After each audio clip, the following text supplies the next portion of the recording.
much of Android's lifespan, Samsung's Note phones have been some of the most anticipated devices of the year. They usually represent Android at its most brawny and eccentric, and have long been one of the most obvious choices for power users. They are, in many ways, the anti-iPhone. Then Google started to take hardware seriously, and things got complicated.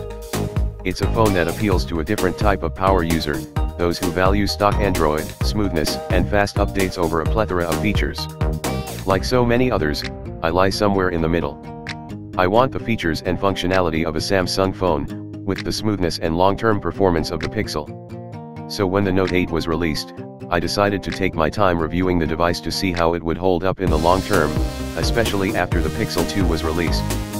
I'm glad I did, because I realized something important about the Note 8.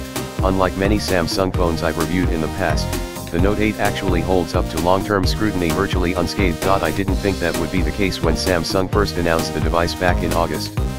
Compared to the Note 7, which seemed head and shoulders above the competition, until it started catching fire, the Note 8 seemed to want to play things safe.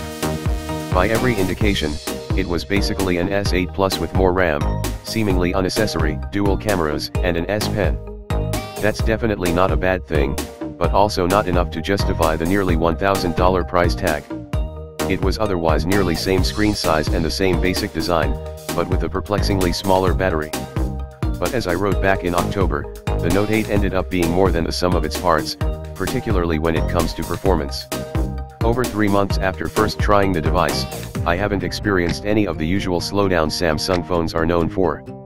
Though the Pixel 2 is definitely still slightly smoother, in everyday usage, I simply don't see a difference.